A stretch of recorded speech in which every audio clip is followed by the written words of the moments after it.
Okay, shall we bow our heads in prayer before we come to the study of God's Word? Father God, we look to you for light, for life, for hope, for purpose, for meaning, for salvation. Lord, all of our hope, all of our trust and confidence is in you. And we do pray this hour that as we look into your word, that you would send your Spirit to open your word to us, to unlock it to us so that we understand what we're reading, but also, Lord, you'd help us with application to help us in our walk and relationship with you, we pray. In Jesus' name. Judges chapter 20. So just to bring us up to date, to remind ourselves, the book of Judges continues the history of Israel after the conquest of Canaan under Joshua's leadership. The book opens with the death of Joshua. And what we see as we journey through the historical narrative of Judges is the slow decline, both spiritually and morally, of the nation. And we see that decline by way of 7 cycles of sin. What would happen is that Israel would forget God, they would turn away from his laws and his commands, and then as they sunk deeper into idolatry and sin, God would raise up an invading nation to oppress the people. And such was the level of oppression that they would cry out to the Lord for salvation, and the Lord would raise up a deliverer. And this deliverer would get rid of this invading force, and then the rest of his life he would remain as a judge to govern and to guide the people. The moment that judge died, the people would go back to the place of forgetting the Lord, forgetting the commandments, declining back into spiritual and moral decline. And every time that they cried out to the Lord, the Lord would raise up this deliverer and they would come back to a place of relationship with God. But it was never at quite the same height or level of relationship that it was before. So even though they went through these cycles, there was still this inexorable decline in the nation. And over about 350 years, which is about the length of the historical narrative, you can see that gradual decline by virtue of each successive judge being not as good as the one before. You start off with Othniel at the beginning. He's fantastic, a very good role model, a very good judge. You end up at the end with the 13th judge, Samson, and he's deplorable. Not a role model in any way whatsoever. The only lesson you can learn from him is not to be like Samson. And so you get to chapter 16 and you see that Israel is in a very bad place, spiritually and morally. And so the book ends with 2 appendices, which gives you case studies, examples of the rate of decline. The first appendices is chapters 17 and 18, which looks at the spiritual decline by way of a man called Micah who has household idols. He employs the services of a Levite, and that Levite becomes his private priest. But then you see the migration of Dan from the middle of the country to the north, and they take that Levite and he becomes their de facto high priest. And he helps service idolatry in the north, but eventually becomes the idolatry that would take over the whole of the northern kingdom of Israel and take them into captivity.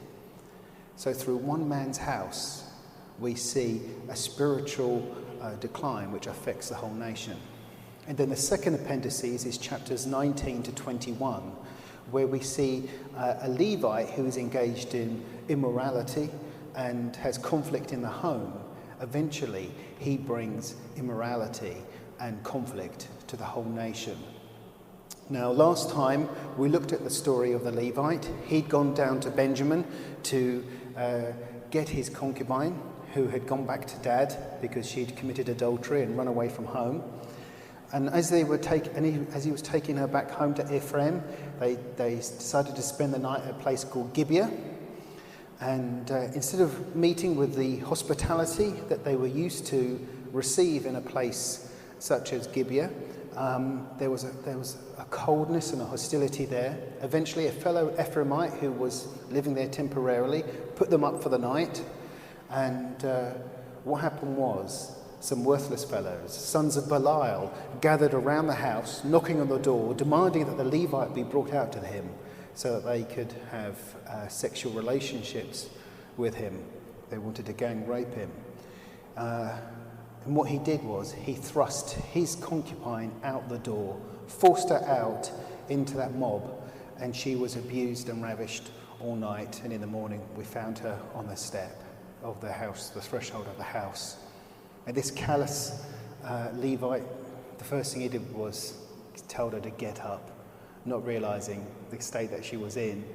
And when it became clear that she was dead, he put her on the back of his ride, journeyed back home, then cut her up into 12 pieces and sent her out to the 12 tribes of Israel. And this seems to have been a custom in the day where you would sacrifice an animal, cut it up into different pieces, send it out to all the various tribes, and it would be a call to arms, a call to war, to say that something is wrong, we need to gather together to be able to deal with a matter. But instead of him cutting up a sacrifice, he'd cut up the concubine. Now, because she was cut into 12 pieces, it's easy for us to think that you send one piece to one tribe, one piece to another tribe, somebody ends up with a foot, somebody ends up with a hand, and I think I might have even suggested that last time. Having looked into it a bit more, actually what the practice seems to have been is the entire concubine, severed into different pieces, would have been sent in wholeness to each tribe in turn. And so they would have each received the concubine in their turn, and the message was, if you don't come and answer the call to arms, you're going to end up like this woman. I can't imagine what state she would have been by the time the 12th tribe received this woman. Absolutely horrendous. So we ended last time seeing the call being put out. So let's start with verses 1 to 3 of our of chapter 20 to see the assembly of the children of Israel. So all the children of Israel came out from Dan to Beersheba, as well as from the land of Gilead, and the congregation gathered together as one man before the Lord at Mizpah. And the leaders of all the people, all the tribes of Israel, presented themselves in the assembly of the people of God, 400,000 foot soldiers who drew the sword. Now the children of Benjamin heard that the children of Israel had gone up to Mizpah, and then the children of Israel said, "Tell us, how did this wicked deed happen?" So this phrase here that we see in verse 1, from Dan to Beersheba, this is the first of 9 times that we find it in the Old Testament, and it's a phrase to refer to the whole of the land of Israel. Dan was in the north, and Beersheba was right down to the bottom. It's like us saying everybody from John O'Groats to Land's End. And not only did everybody come from the eastern side of the Jordan, everybody came from the western side of the Jordan, everybody came from the east side of the Jordan as well. And so when it says all the children of Israel came from Dan to Beersheba, as well as from the land of Gilead, Gilead was on the east side of the Jordan, the Transjordan tribes, they came over. So everybody has gathered to Mizpah. And Mizpah is on the northern edge of the tribal territory of Benjamin. This city, Gibeah, was in the tribal region of Benjamin.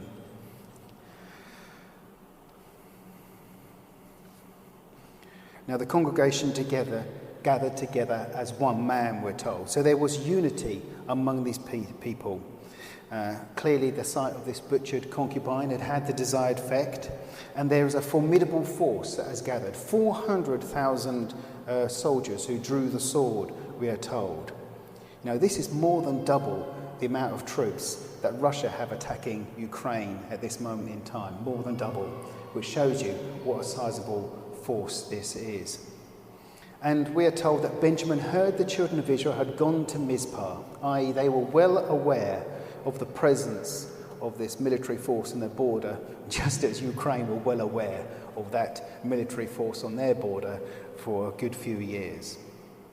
But by being aware, it's giving Benjamin the time to be able to gather their forces and to decide what strategy they're going to take as well. So let's move on to the end of verse 3 and up to verse 7, where there's an account of the reason why they gathered.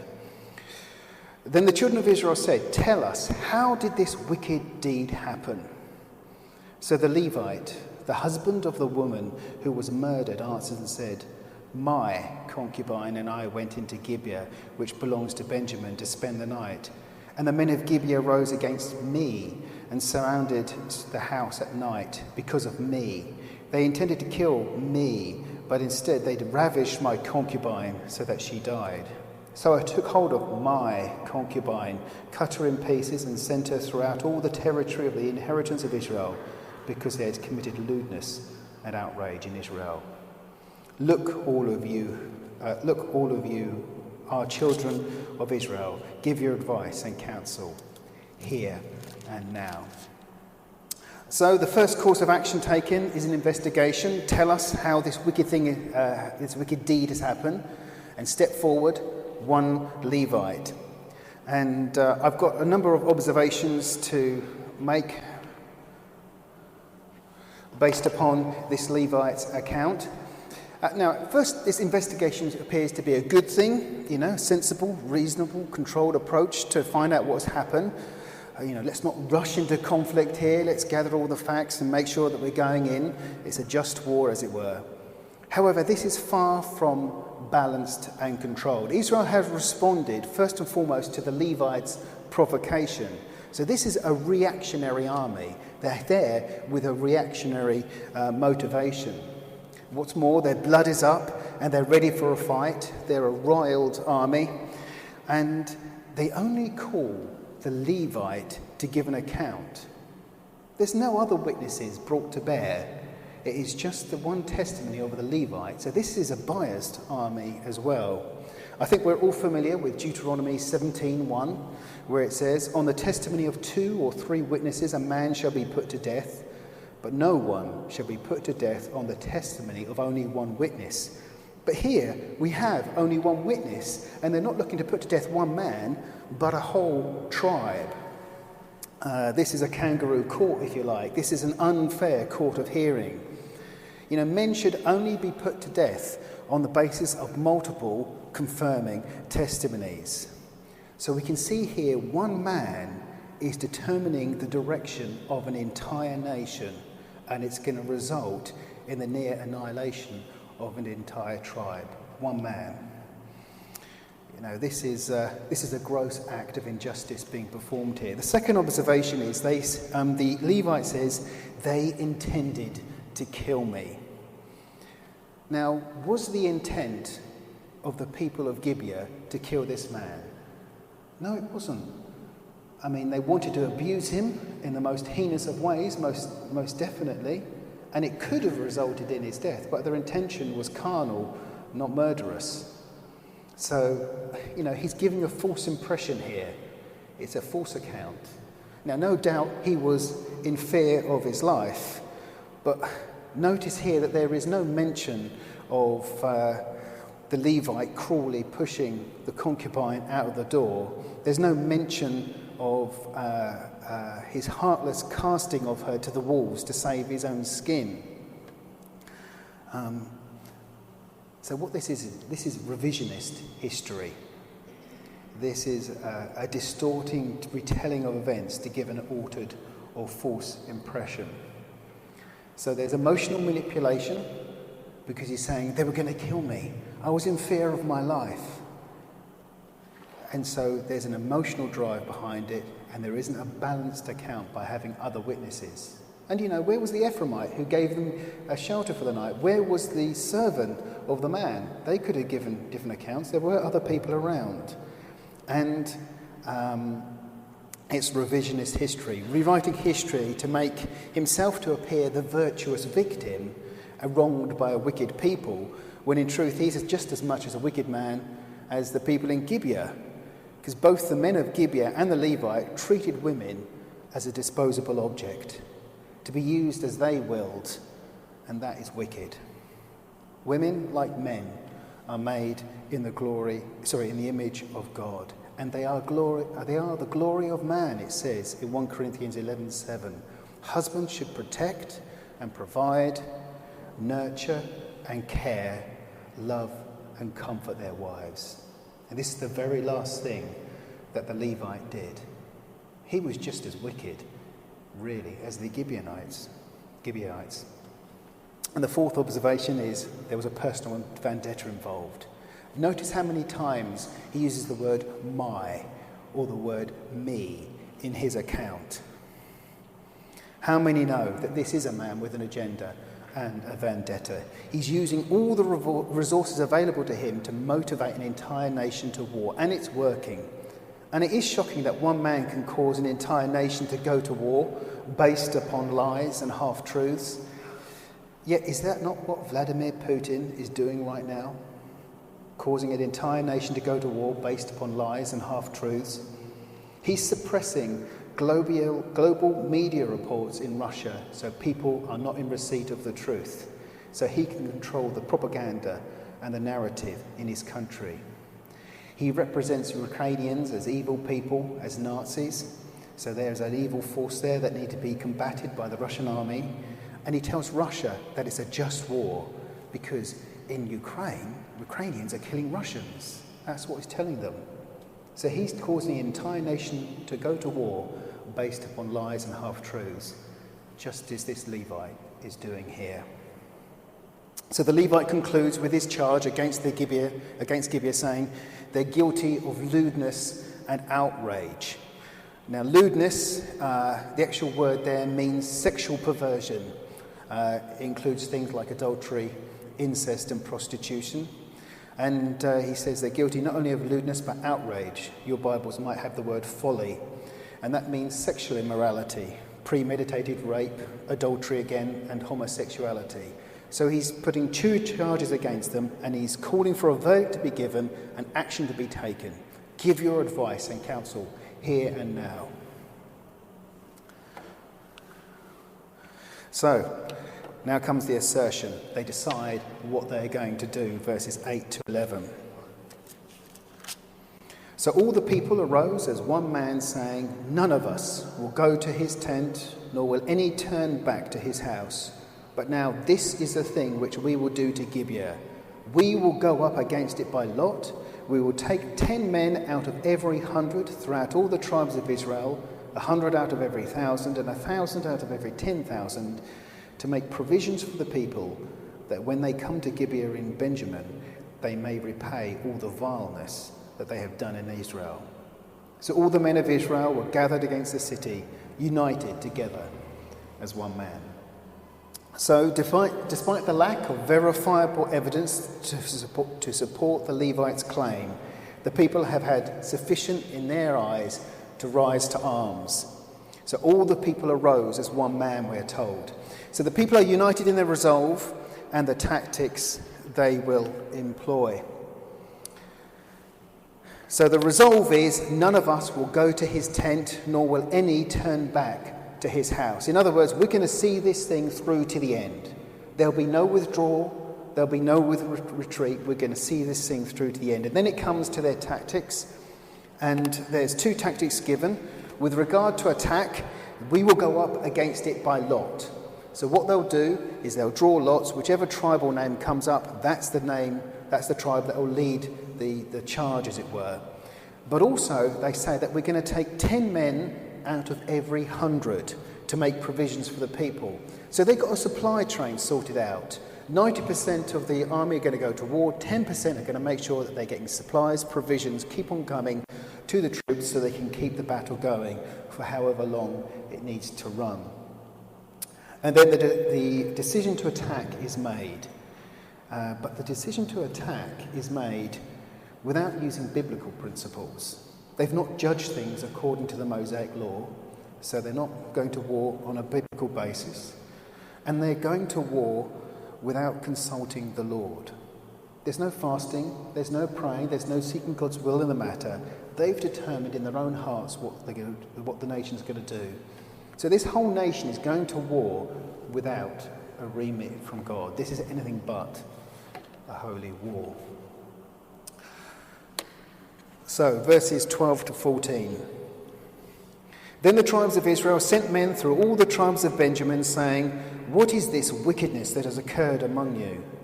Now, therefore, deliver up the men, the perverted men who are in Gibeah, that we may put them to death and remove the evil from Israel." But the children of Benjamin would not listen to the voice of their brethren. the children of Israel. Instead, the children of Benjamin gathered together from their cities to Gibeah to go to battle against the children of Israel. So prior to the military campaign commencing, Israel sends delegates throughout the whole tribal territory of Benjamin with an edict that calls the tribe to account for the wickedness, committed in Gibeah. And they demand the deliverance of the guilty party from Gibeah to Israel's custody for execution. So in short, an opportunity is given to avoid all-out war. But I kind of feel as if this is more an exercise in following protocol, rather than there being any real sense that it's going to bear fruit. I mean, we can determine this because Israel has already mustered its troops for battle. Their course of action has been decided. They know what they're going to do. This is just like, just a token gesture.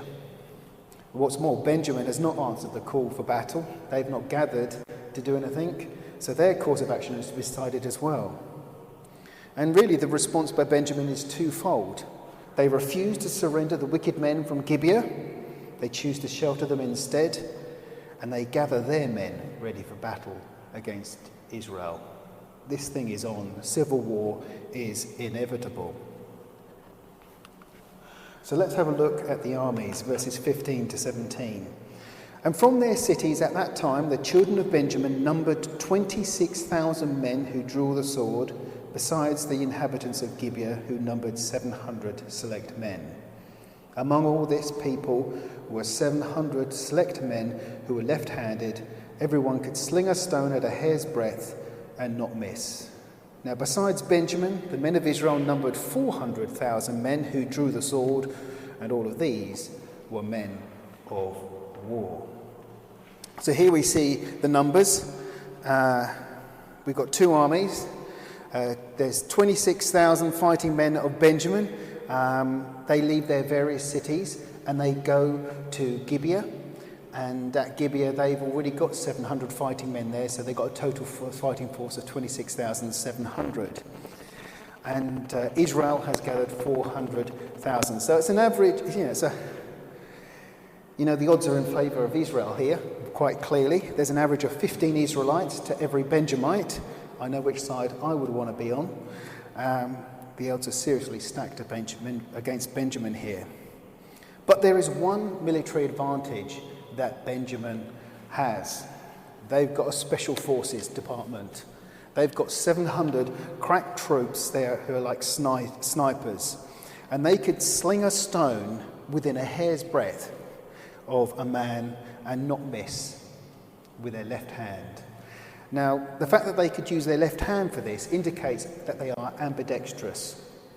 They could wield a sword in either hand, or they could have a sword in either hand and wield them at the same time, a bit like Nazir in Robin of Sherwood. Or they could wield a sword in one hand and a sling in another.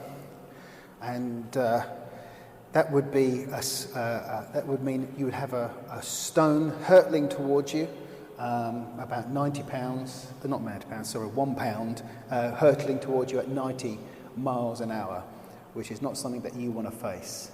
So these Benjamites were something else. So, civil war. The civil war comprises of 3 battles fought over 3 different days, and Benjamin are the victors on day 1 and 2, but Israel is the final victor on day 3. So we'll look at the first battle, verses 18 to 21. Then the children of Israel arose and went up to the house of God to inquire of God. They said, "Which of us shall go up first to battle against the children of Benjamin?" And the Lord said, "Judah first." So the children of Israel rose in the morning and encamped against Gibeah, and the men of Israel went out to battle against Benjamin, and the men of Israel put themselves in battle array to fight against them at Gibeah. Then the children of Israel came out of Gibeah, and on that day cut down to the ground 22,000 men of the Israelites. Now, I wonder whether I've got a map here. I do.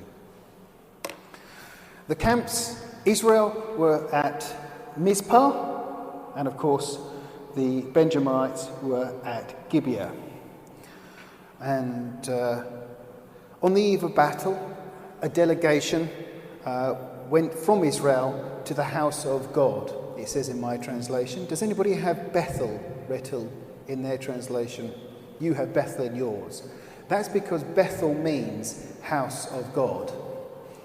And so you'd be thinking that Mizpah, the Israelites from Mizpah went to Bethel to inquire of God.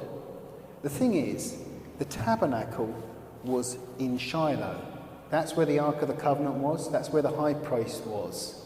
And the tabernacle is also called the house of God. So even though your translation might say Bethel, the term house of God means that the children of Israel might not have gone to Bethel. They might have gone to Shiloh, in fact, to inquire of the Lord. And I think it is Shiloh, and I'll explain that to you in a short while later why that is. The thing is, they're going to the house of God, and they're going to inquire of the Lord whether they should, who should lead the battle. And this is in keeping with the practices that they did in the book of Joshua with the Canaanite conquest of Canaan. They'd always ask the Lord which tribe should lead the battle. And it would involve the high priest seeking the will of God using the Urim and Thummim, 2 stones that were on the ephod. And despite the fact that they've not sought the Lord at all up to this point, they've never asked God whether this is the right thing to do, whether they should be going into battle or not, they still want to follow the sort of traditions, the military traditions of the past. And what's more, the Lord speaks. And the Lord directs Judah to be the one that leads the fight. So the delegation returns to Mizpah, they report the directions given, and so the following morning the army leaves from Mizpah and encamps around Gibeah. So the two armies come out to war, and even though the military advantage due to size lies with Israel, Benjamin decimate the tribes of Israel to the tune of 22,000 men. That's 5% of their military force defeated in one skirmish. And so no doubt Israel go back to Mizpah, tail between their legs. Now, can I ask a question here? How would you feel if you were part of Israel at this moment in time? Sorry? What went wrong? Why have we been routed? Yeah. Would you be questioning God? Because God said to...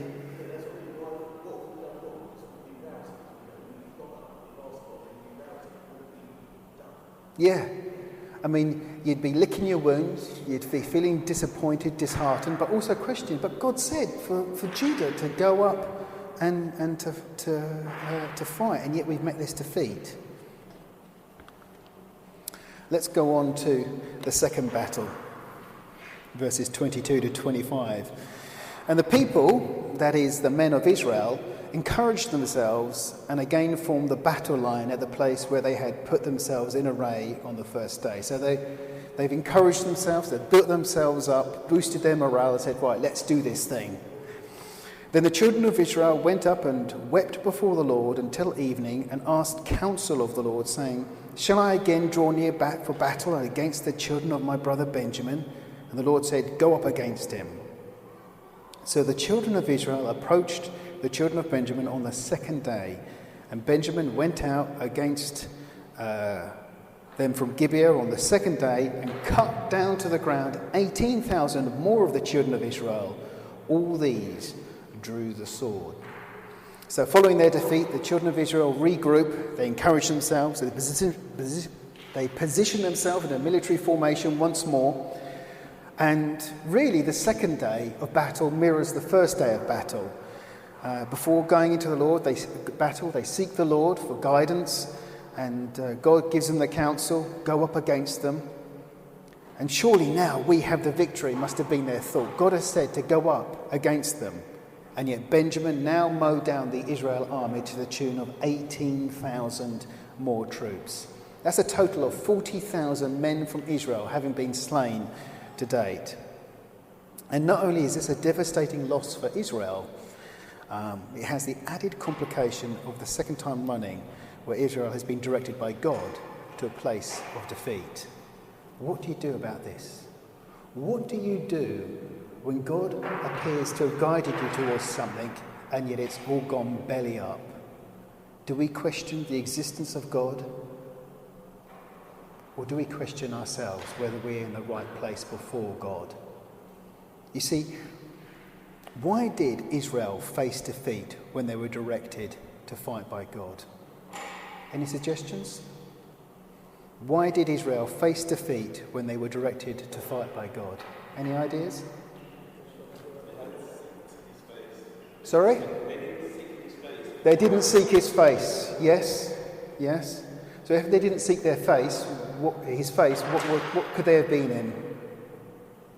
What place could they have been in if they hadn't sought his face?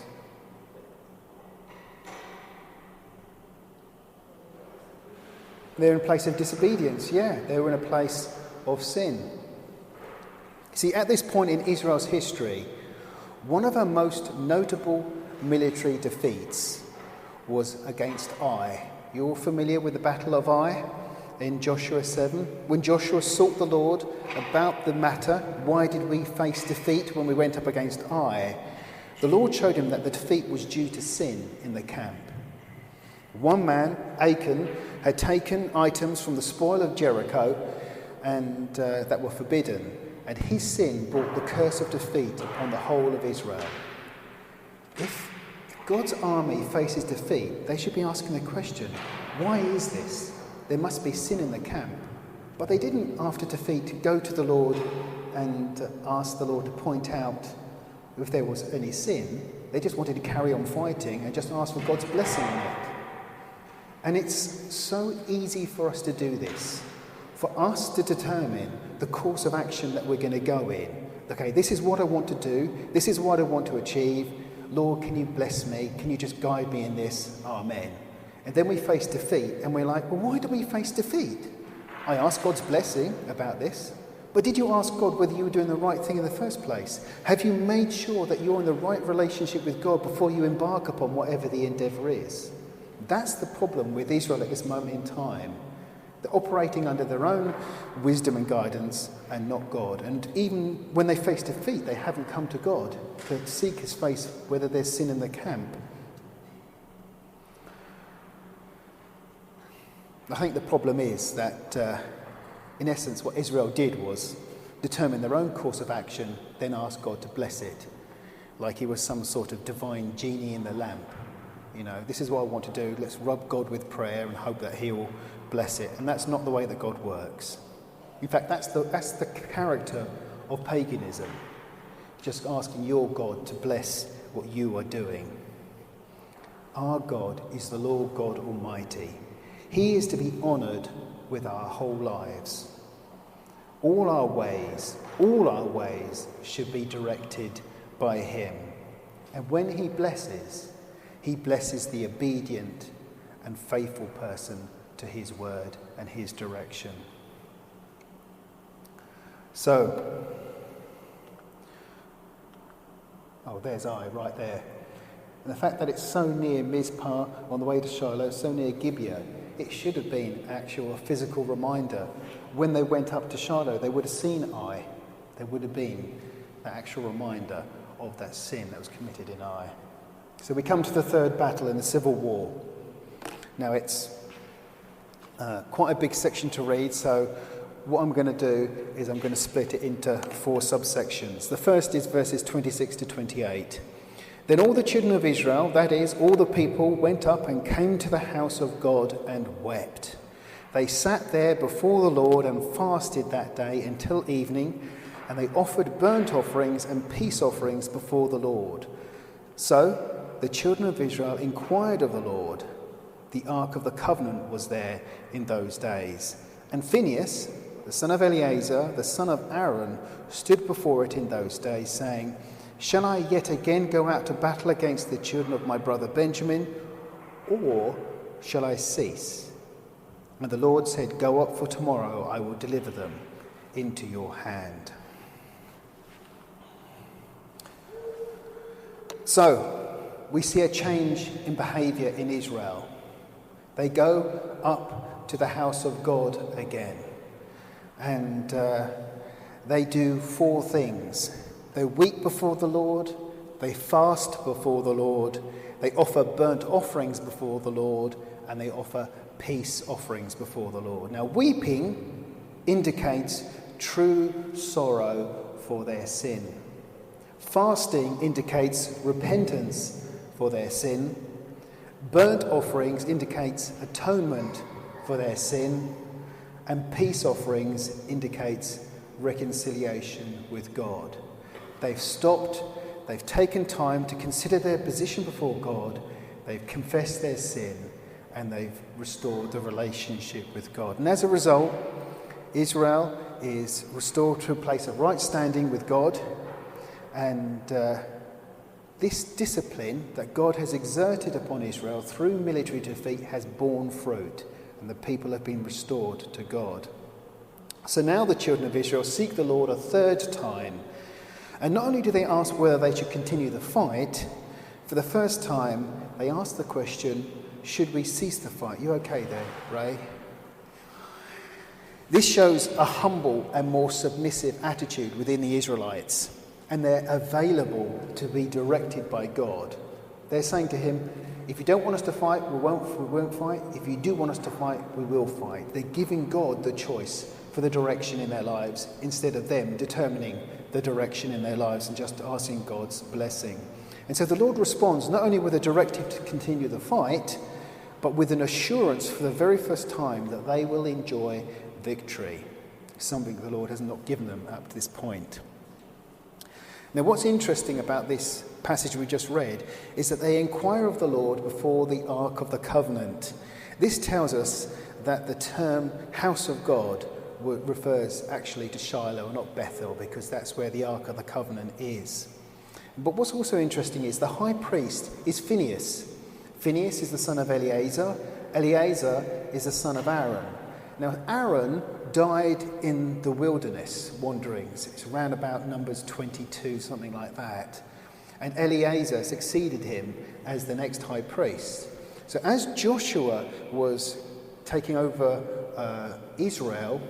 Canaan, Eleazar was a high priest at the time.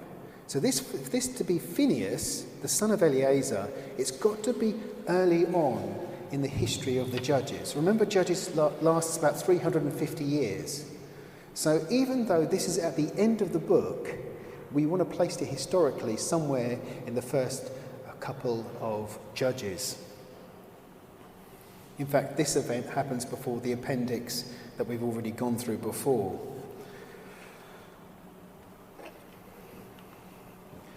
Now it comes to the battle, and things are different because Israel is in a right place with God. Verses 29 to 35.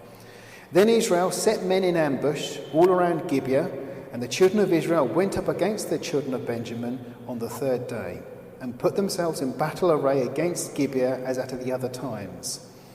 So the children of Benjamin went out against the people who were drawn away from the city.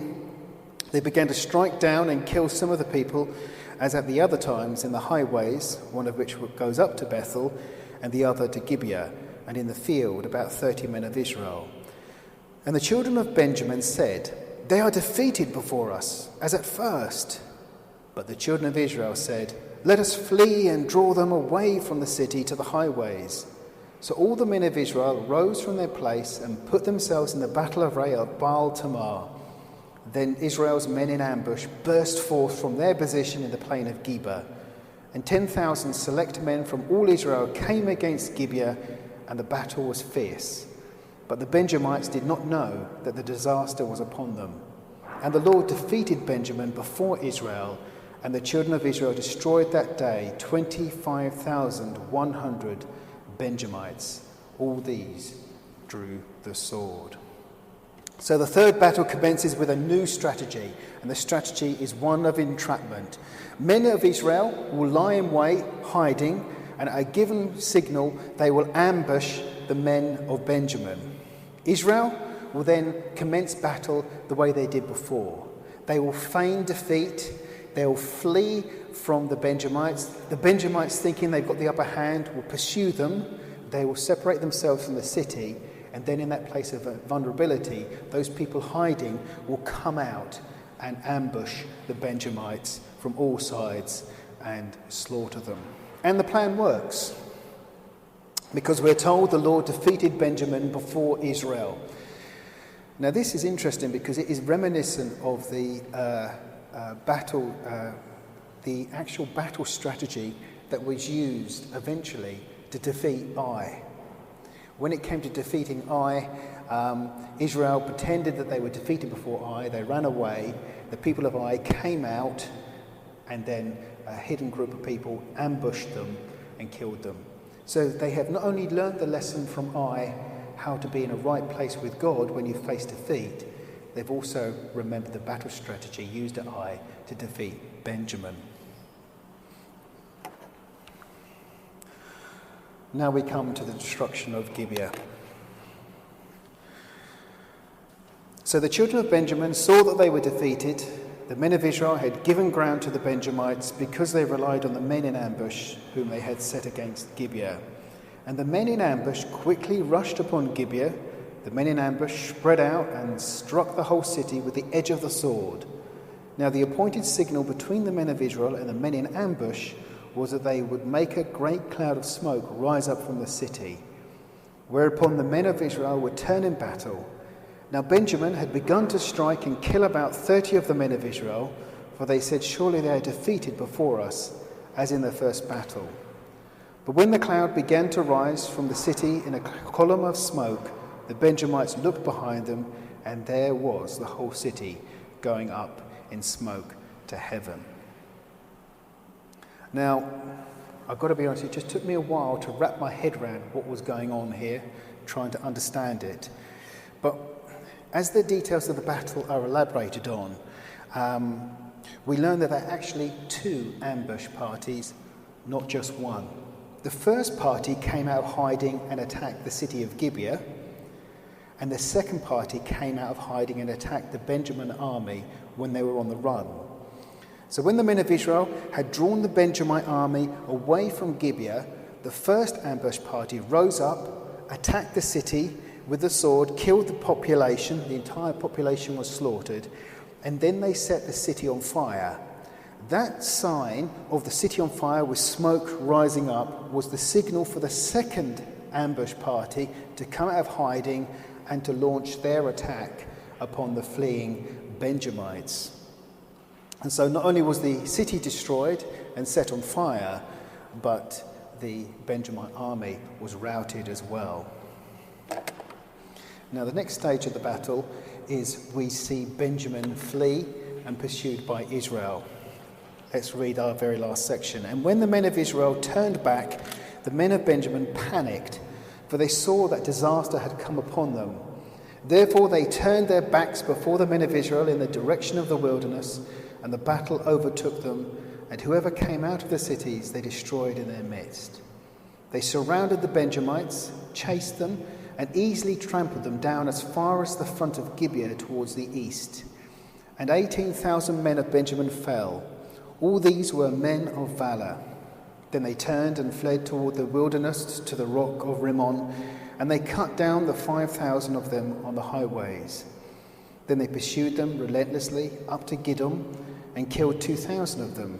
So all who fell of Benjamin that day were 25,000 men who drew the sword. All these were men of valour. But 600 men turned and fled towards the wilderness to the rock of Rimmon, and they stayed at the rock of Rimmon for 4 months. And the men of Israel turned back against the children of Benjamin and struck them down with the edge of the sword. From every city, men and beasts, all who were found, they also set fire to the cities they came to. So the last section details the turning of the tide of the battle. The mock flight of Israel stops. The army turns back to face Benjamin. Benjamin suddenly realized disaster has fallen upon them as they see the smoke rising from the city, and they run eastward towards the wilderness. So they start running in that direction. And however, the Israelites pursue them, overtake them, and utterly slaughter them. 18,000 men die. And then comes the mop-up operation. The pursuit of the Benjamite army took them past other cities. Men came out of those cities to try and defend their brethren, but the Israelites just mowed them down and defeated them in the process. And when the route to the wilderness was cut off by the Israelites, the remaining Benjamites fled north to the rock of Rimmon up there. And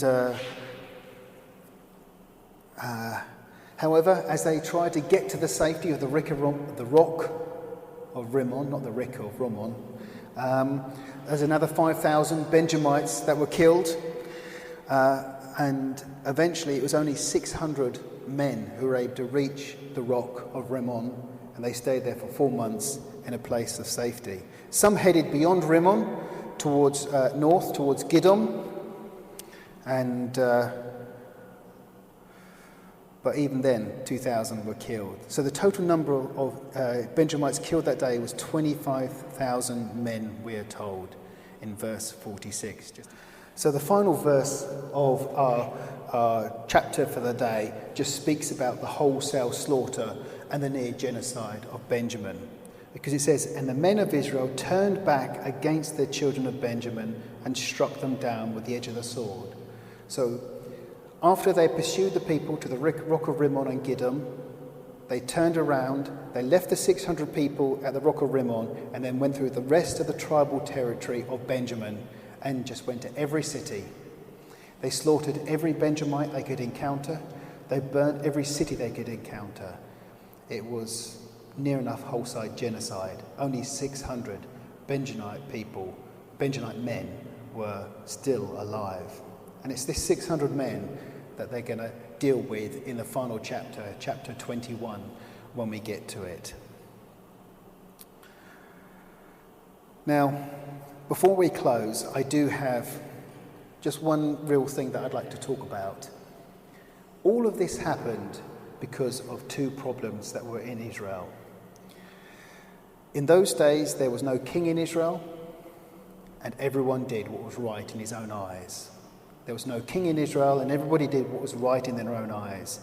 And really, it's the result of not having a king in Israel that led to everyone doing what was right in his own eyes.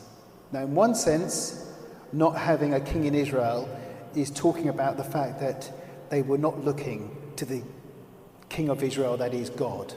They were not looking to God as their king. They were not looking to his laws and his commands.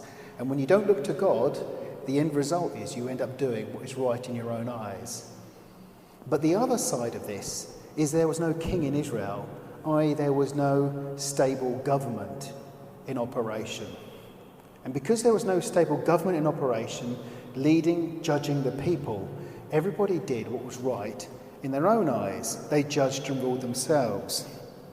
So it's a departure from God as their king, but also an absence or failure of government that has led to this situation that we've seen happening today. Civil war in Israel and the near annihilation of Benjamin. Now, government has two core biblical mandates attached to it.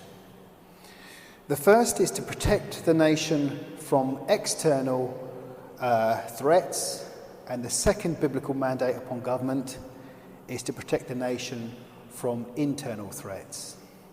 The Bible calls government to protect a nation from external threats and external threats and internal threats. The way that a government protects a nation from external threats is by having effective military strength and effective diplomacy with other nations. And the way to protect a nation from internal threats is by having effective laws built upon biblical principles and effective justice through a court system where criminals are punished. But indicators that a nation has fallen away from God is the failure on both these accounts. There is not an effective protection of that nation from external threats through poor military provision. The military spending is reduced. There's a reluctance upon the nation, upon the government's part, to go to war, to send the troops into battle, is a sign that the nation has turned away from God, that the government is not following its mandate. But there's not effective diplomacy either. A greater acquiescence to surrounding nations, trying to appease people instead of standing up for what is core biblical values. A lack of backbone in confronting and dealing with other nations. And so the nation becomes weaker in dealing with external threats. The government has failed in its duties. But another indicator that a nation has moved away from God is where the government doesn't protect the nation from internal threats. They're no longer following biblical-based laws, but the laws have departed from the Word of God, and there is no longer effective justice within the court systems. The victims go free, and the victims get punished, and the perpetrators go free.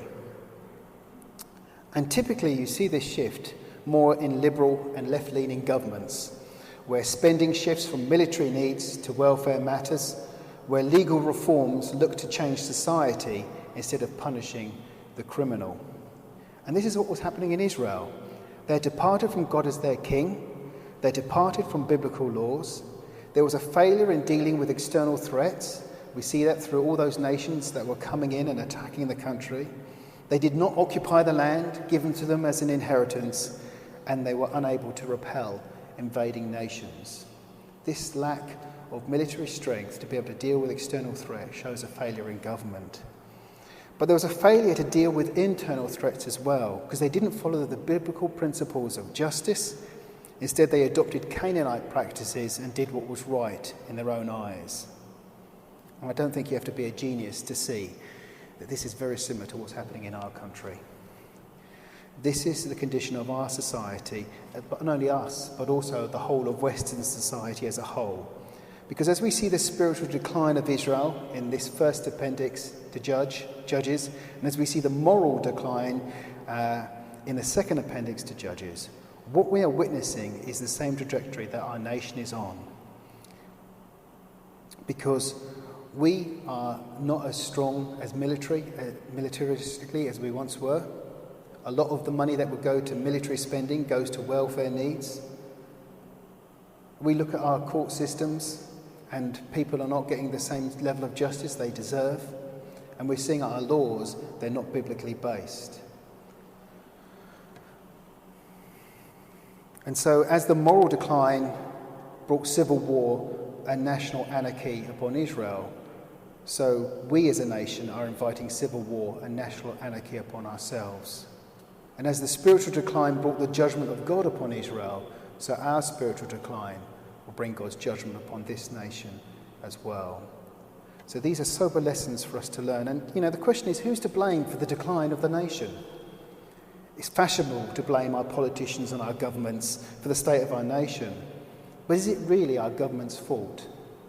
Galatians 6, verses 7 to 8 says, "Do not be deceived. God cannot be mocked. A man reaps what he sows. Whoever sows to please their flesh, from the flesh will reap destruction. Whoever sows to please the Spirit, from the Spirit will reap eternal life." See, if as individuals, families, a church and a society, we sow to the flesh, we will reap destruction as a nation. And that's what this nation has done. We have sowed to the flesh. So it's no wonder if we reap to destruction. We get the government we deserve, not the government we want. And our government is the product of all that we have sown down through the years in our nation. This is what Judges is warning us about. It starts on the family level with the way that Micah's household operates in idolatry, and it ends with a nation given to idolatry. It starts on the family level with the Levites' immorality and family conflict, and it ends with a nation given to immorality and national conflict. But maybe the most damning thing for me, standing here before you this morning, is that a Levite from Bethlehem was the one who opened the door to national idolatry, and it was a Levite journeying from Bethlehem who opened the door to national immorality and conflict.